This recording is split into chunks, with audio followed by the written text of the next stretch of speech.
Alright, so I got the no-go gauges here. They are ZPV gauges. I got them off of Amazon, but I guess you can get them from zpvpro.com. So we're just going to go ahead and throw the go gauge in there. I'm going to clear it first.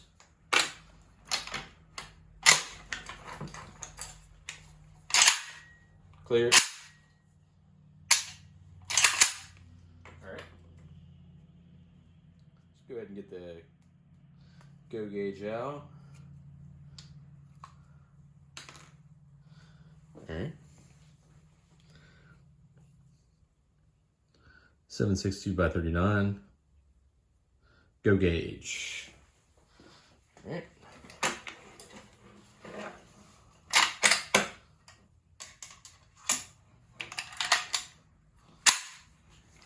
Go gauge is in.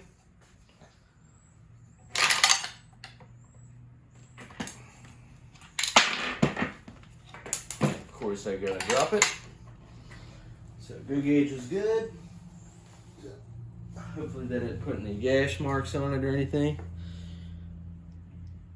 All right.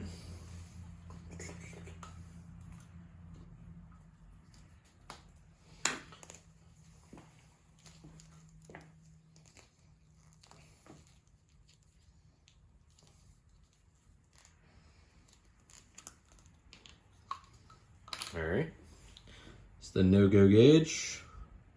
ZPV 762 by 39.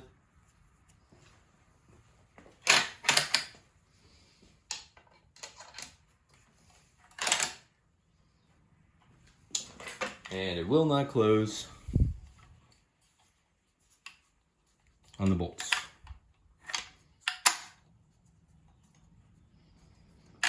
That was just it going into the extractor on the bolt. That little click you heard.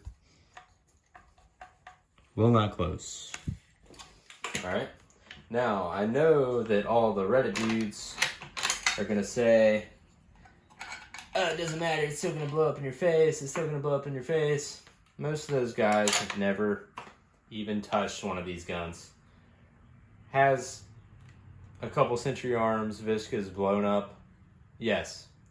I can almost guarantee you that out of all AK brands, there are guns from every brand that have blown up that just either were not documented or it was just brushed under the rug. They contacted the manufacturer, they sent them out a new one and told them to hush hush. Maybe they gave them their money back as well. But I almost guarantee you that every manufacturer of every gun company has had lemons. And if you think that they haven't, I don't know what to tell you. Even Toyota has recalls. Billion-dollar company. They have recalls for airbags, all sorts of problems for their cars. And their cars are known for reliability. So that really clears that up. Now I will keep an eye on the headspace, but I would do that even if this was a Arsenal or whatever. It's just a good idea to do that. It's better safe than sorry. But yeah. I've run a mixed bag of ammo through it. It's been mostly Bulgarian lacquer coated Global Ordnance. I'm not sure what the company that they get it from is called, but I know it's Bulgarian ammo. Shoot a lot of Tula. This is Tula here. And I've also shot brass as well. This is Norma 762 by 39. I don't know where it's from.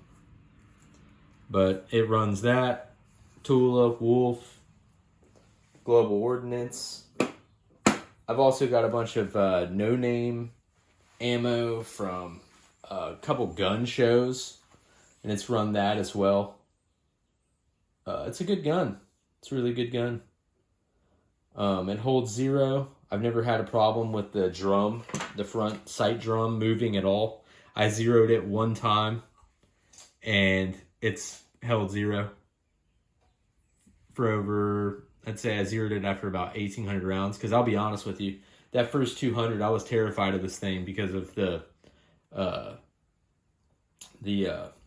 reputation of them. And that lets you know one thing, that all that parroting that people do online and stuff like that, it does wear off on you. Because I'll be honest, I was scared of this thing. But it's run like a top. I haven't had any problem with it. The wood's holding up really good. I ran it so hard that I think that some of the coating, the shine, came off from the heat. But other than that, wood's holding up good. One fitment issue I have noticed, but I think this is pretty common with AKs. You can probably let me know in the comments if it's not, is the wood is a lot longer on both sides of the handguard. And that could be for stress issues, such as the heat, expanding it might be oversized on purpose. And what else? The mag release is really nice. My dad has a PSA G3 or GH3, and I do not like that mag release being so small without the paddle on there. So this is a really nice upgrade. Also, the trigger, I think it's an ALG trigger that it came with, is really, really nice. The reset is really nice. It's a little slappy. It's a little bit slappy, but nice nonetheless. Better than a stock AK trigger.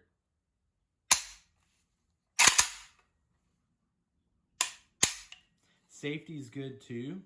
If you put it up like this, it puts it on safe. You don't even have to all the way click it in and it'll safety it. It goes like halfway and then even like right there, it's safe. I like that. You have to have it all the way down for it to actually fire. That's nice. What else about it?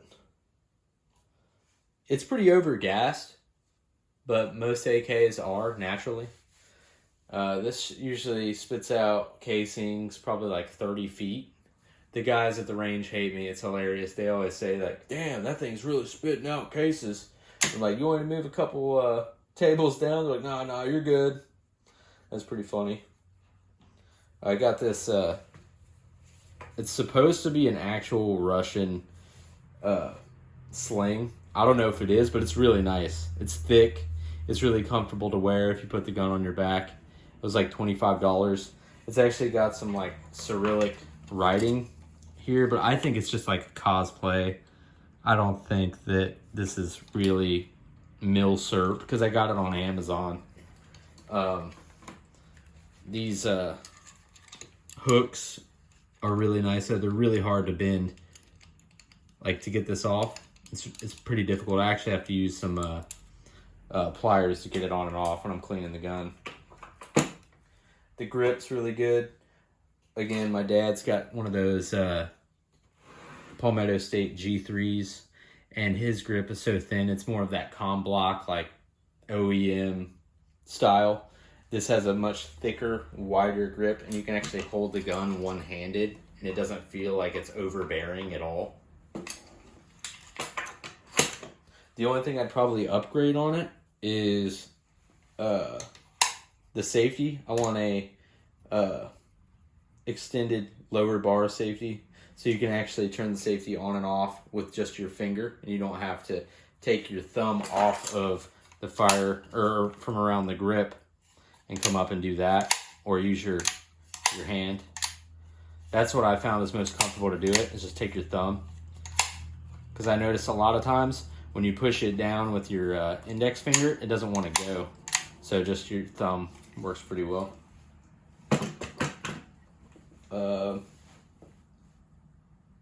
Other than that, fit and finish is good, minus this. It's a good gun. I would highly suggest you go buy one. Now, if you have other options, like if I was to go into a store and buy my own AK, this would not have been my first choice. My dad bought me this for my 30th birthday, and this was back when everyone was buying guns, and you could barely find anything. He got this for $1,000, which is way too much, but that's all he could get, and he wanted to get me an AK.